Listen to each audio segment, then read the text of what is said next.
Hello दोस्तों, good evening. आज 2 जुलाई 2020 है।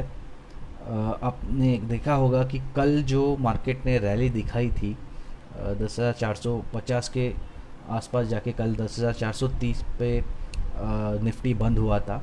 उस रैली को आज मार्केट ने कंटिन्यू किया है और आज लगभग 10,600 के आसपास हम लोग पहुँच कर आए हैं। आज का जो डे हाई है वो 10,598 है। तो 2 पॉइंट से हम बस चूके हैं, लेकिन मैं समझता हूँ कि ये बहुत बड़ी आज की अचीवमेंट है हमारी। दोस्तों, मार्च में जब 7,511 544 पे मार्केट आया था, तब बहुत लोग इसके बारे में बेरिश थे और उस समय से मैं ये बोलता रहा हूँ कि शायद जो उस दिन बॉटम लगाया था वही मार्केट का बॉटम है। अब वापस हम वहाँ तक नहीं जाएंगे, लेकिन कुछ थियरीज़ है जो सजेस्ट करती है कि 7,377 ये जो लेवल है, यहाँ तक मार्केट कभी भी फ्यूचर में जा सकता है। तो खैर, जो होगा वो हम चार्ट पे से हम हमेशा देखते रहेंगे। आज जो मार्केट ओपन हुआ है वो 10,493 पे है, तो ये गैप अप हुआ है ओपन। और उसके बाद आप देखोगे तो जो लो लगाया है वो 10,485 के आसपास लगाया है। और जैसे मैंने बोला, हाई आज का है वो 10,598 पे है। तो कुछ जो गेनर्स है उस पर नज़र डाल लेते हैं। एम है जो आज 7% के आसपास बंद हुआ 531 पे। दोस्तों, एम जब 2-4 दिन पहले ही 498 पे मिल रहा था, तब मैंने सजेस्ट किया था कि इसको आप बाय कर लो। आप मेरे टेलीग्राम चैनल पे देख सकते हो कि मैंने एम एंड हीरो मोटोकॉप ये दोनों में मैंने बाय कॉल दिया था। और मैंने इसके कोई टारगेट्स नहीं दिए थे, क्योंकि मैं खुद यहाँ पे मार्केट की ओर देख रहा था कि क्या मार्केट अगर अच्छा चलेगा तो ये स्टॉक चलेंगे। क्योंकि जो ऑटो नंबर पे रिएक्शन देना था वो तो एक दिन में उसने दे दिया था, तो जो सेकेंड दिन है उसके ऊपर मेरा ज़्यादा भरोसा नहीं था। लेकिन आप देखोगे तो आज हीरो मोटोकॉप भी 5% के ऊपर बंद हुआ है, लगभग 2,680 पे। हीरो मोटोकॉप पे मैं पॉजिटिव था, तो हीरो मोटोकॉप का मैं सोच सकता हूँ कि इतना आज उसमें हमको अच्छा खासा गेन मिला है। लेकिन एम में मैं थोड़ा सा कंफ्यूज था। मेरे ख्याल से 525 521 ये मैं मैक्सिमम सोच रहा था, तो उससे भी ऊपर एम चला गया है। सिप्ला में आज एक न्यूज़ आई थी, उसके वजह से वो जाते जाते आखिरी कुछ मिनटों में ये डे का गेनर बना है। 653 के आसपास जाके ये 651 पे क्लोज हुआ है, लगभग 4% ऊपर। तो न्यूज़ ये थी कि जो रेमडेसिविर का जो टैबलेट्स है कोविड-19 के ऊपर, वो सिप्ला ने लॉन्च कर दिया है, वो मार्केट में आ चुका है। तो ये न्यूज़ के वजह से जो 630 633 633 के आसपास जो कुछ सुबह से कंसोलिडेट हो रहा था सिप्ला, वो अचानक से उसने एक छलांग लगा दी और जाते जाते ये अपने को अच्छा गेन बना कर दिया है। आज सिप्ला में मैंने भी अच्छा यहाँ पे जाते जाते अच्छा कमाया है। टाइटन में आज देखोगे तो लगभग 4% की यहाँ पे रैली आई है और 984 पे ये क्लोज हुआ है। HCL टेक्नोलॉजी लगभग 3.5% तक ऊपर था और 570 पे ये क्लोज हुआ है।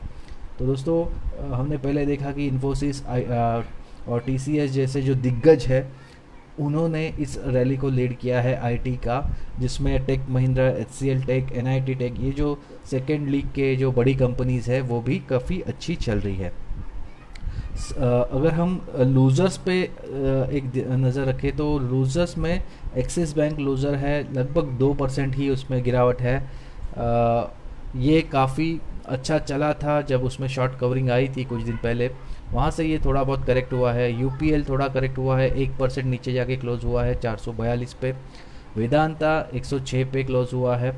हिंदुस्तान यूनिलीवर 2157 पे। दोस्तों, हिंदुस्तान यूनिलीवर के जो मैनेजमेंट ने बताया था कि थोड़ा सा इनका प्रॉफिट मार्जिन पे या जो हम जिसको रेवेन्यूज़ के बारे में हम लोग जब बात करते हैं तो उसमें थोड़ा बहुत यहाँ पे प्रॉब्लम हो सकता है। ऐसा एक मैनेजमेंट का कमेंट्री आया था, उसके बाद ये स्टॉक 2 दिन से, यानी कल भी ये करेक्ट हुआ था और आज भी ये करेक्ट हुआ है। और आइशर मोटर ये काफ़ी चल चुका था, तो नंबर ऑटो नंबर के बाद तो उसमें थोड़ी बहुत आज गिरावट आई है। आज का जो सेक्टर ऑफ द डे था वो रेलवेज था। रेलवेज में लगभग 30,000 करोड़ का इन्वेस्टमेंट आ सकता है, ऐसा एक न्यूज़ है। और ये इन्वेस्टमेंट जो रेलवेज का कॉरपोरेटाइजेशन होने वाला है उससे रिलेटेड है। निर्मला सीतारमन जी ने जब एक पैकेज बताया था आत्मनिर्भर का भारत का, उस समय उन्होंने ये बोला था कि हम बहुत सारे जो पब्लिक सेक्टर है उसको कॉरपोरेटाइज करेंगे। वर्ड पे ध्यान करेंगे, मतलब उसका जो मैनेजमेंट है वो कॉरपोरेट के जैसे रहेगा। उसका जो वर्किंग का जो ऑपरेशंस का जो फंक्शंस है, जो जो जो जिस तरीके से प्राइवेट कंपनीज काम करते हैं वैसे ये कंपनी चलेगी। तो रेलवे में अब प्राइवेट प्लेयर आएंगे और ये जो न्यूज़ है उसके वजह से जितने रेलवे के स्टॉक्स थे वो काफ़ी अच्छे चले। मैंने खुद IRCTC और राइट्स में आज पोजीशन ली थी। जो पहली बार मैंने जब राइट्स में पोजीशन ली थी वो मैंने काफ़ी ऊपर ली थी, तो वो मेरे पोर्टफोलियो में पड़ा है, क्योंकि वो मैं उसमें कुछ कर नहीं पाया। लेकिन IRCTC में मैं काफ़ी रुका रहा। जब वो 1395 के आसपास आया था तब मैंने 1400 पे उस पर कॉल दिया है बाय का, with stop loss of 1395, and ऊपर का मैंने टारगेट दिया था 1450 तक। जबकि 1420 पे ही मुझे यहाँ पे प्रॉफिट बांधना पड़ा, क्योंकि जो बड़ी कैंडल एक नीचे बनी थी जिसमें एक शॉर्ट कवरिंग हुई थी, उसके बाद जो हमको टारगेट मिलना चाहिए था वो मिला नहीं, बिकॉज़ लास्ट कुछ मिनट्स में मार्केट काफ़ी नीचे आया। और ये जो काफ़ी मार्केट नीचे आया उसका पीछे है बैंक निफ्टी। बैंक निफ्टी दोस्तों 21,953 पे बंद हुआ है, तो लगभग एक 24 पॉइंट सिर्फ नीचे है। उसका जो डेज हाई था आप देखोगे 22,345 के आसपास था।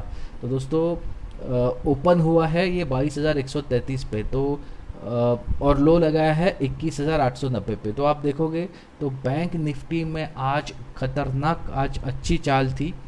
उसके बाद थोड़ा सा वो प्रॉफिट बुकिंग होके वहाँ पे वो बंद हुआ है।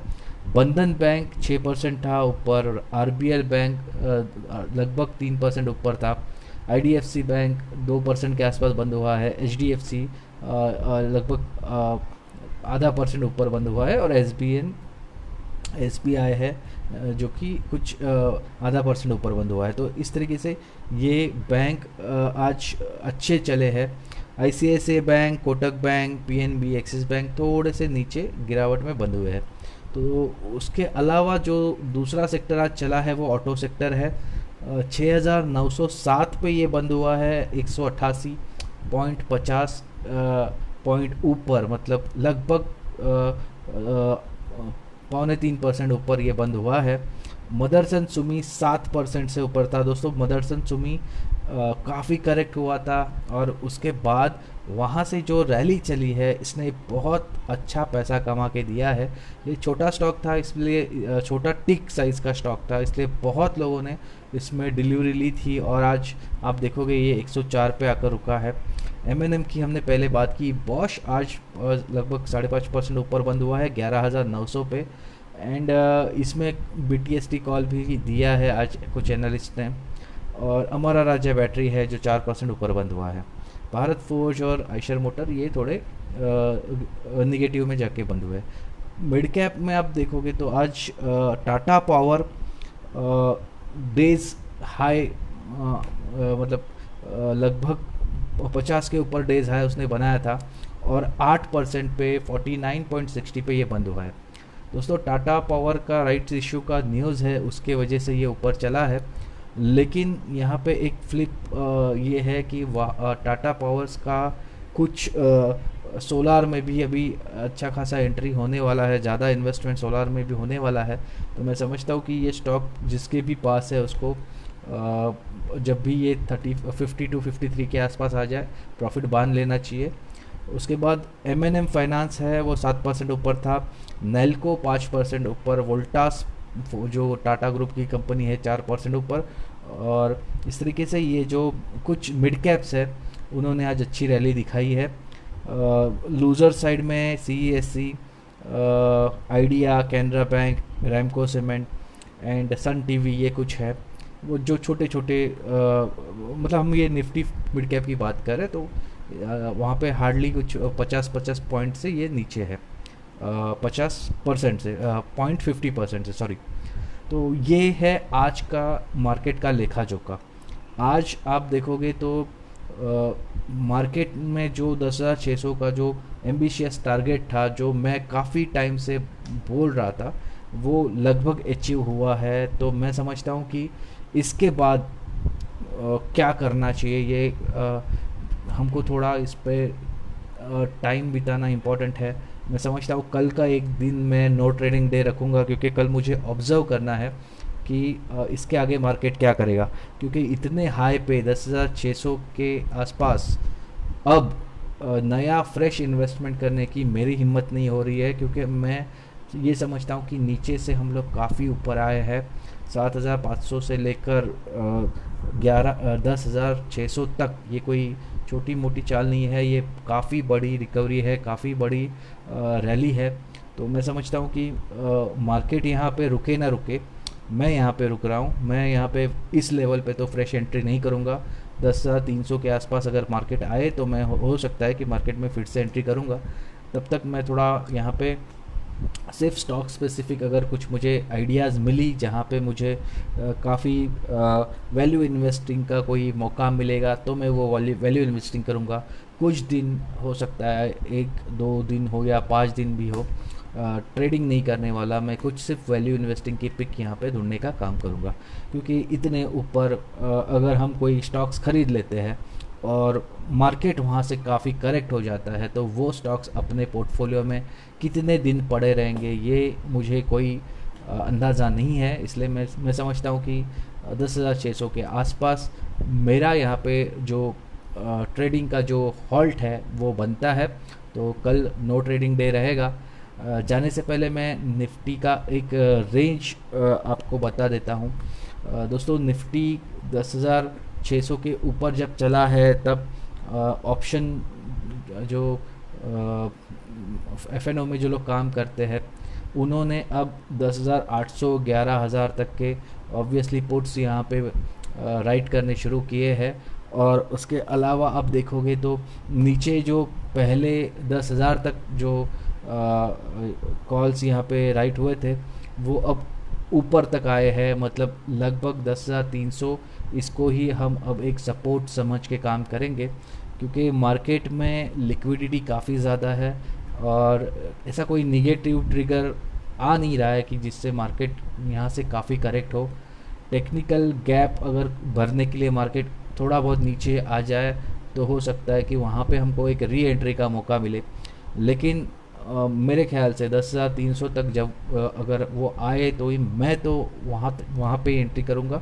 उसके पहले ये जो 200 पॉइंट्स है, 400 500 ये पॉइंट्स में मैं यहाँ पे एंट्री नहीं करूँगा। तो guys, thank you very much for listening to me. अगर आपको मेरे वीडियोस अच्छे लगते हैं तो आप मेरा जो यूट्यूब पे चैनल है स्टॉक्स बाजीगर, जिस पे ये वीडियो जाएगा फेसबुक लाइव का, उसको सब्सक्राइब ज़रूर करें। और जो टेलीग्राम चैनल है मेरा, जिसकी लिंक यूट्यूब के वीडियो के नीचे मैं हमेशा देता हूँ डिस्क्रिप्शन में, उसको भी ज्वाइन करें, क्योंकि टेलीग्राम में ही मैं कुछ कॉल्स के आइडियाज़ देता हूँ। जैसे आज मैंने काफ़ी आइडियाज़ दी थी, उसमें का आज ऐसा दिन था जिसमें लगभग मेरे 3 आइडियाज़ में मुझे प्रॉफिट मिला है और एक आइडिया में स्टॉप लॉस मेरा ट्रिगर हुआ है। तो वो स्टॉप लॉस मेरा टाटा एलेक्सी में ट्रिगर हुआ है। अदरवाइज़ मैंने 2-3 स्टॉक्स में अच्छा पैसा बना लिया है। और वो जो स्टॉक मार्केट का जो भी मेरा सुबह का पढ़ाई होता है, जो भी मैं कॉल आइडियाज़ देता हूँ, वो मैं मार्केट शुरू होने के पहले देता हूँ और उसको फॉलोअप मैं मार्केट आवर्स के ड्यूरिंग करते रहता हूँ बीच बीच में, जैसे ही मुझे टाइम मिलता है। तो दोस्तों, जाने से पहले और एक डिस्क्लेमर देना ज़रूरी है, क्योंकि जो भी मुझे फॉलो कर रहे हैं उनको एक बात मैं ज़रूर बताऊंगा कि मैं सेबी रजिस्टर्ड एडवाइज़र नहीं हूँ। मैं एनएससी का सर्टिफाइड इन्वेस्टमेंट एनालिसिस प्रोफेशनल हूँ और एनएससी का सर्टिफाइड मार्केटिंग प्रोफेशनल लेवल 4 हूँ। और जो भी मैं स्टॉक्स पे आइडियाज़ दे रहा हूँ या जो भी मैं स्टॉक्स का डिस्कशन करता हूँ वो प्योरली एजुकेशनल पर्पस के लिए है। कोई भी मेरे जो वीडियोज़ है वो देख के अगर ट्रेड कर रहा है तो मैं उसके प्रॉफिट या लॉस का भागीदार नहीं हूँ। I am not responsible of for any of your profit and losses. आपको जो भी इन्वेस्टमेंट का डिसीजन लेना है वो आपके फाइनेंशियल एडवाइज़र से पूछ के ले। और अगर आपको मेरा वीडियो अच्छा लगता है तो आप मुझे कमेंट में ज़रूर बताएं और मैं कैसे इम्प्रूव कर सकता हूँ ये भी बताएं। So thank you very much, good bye.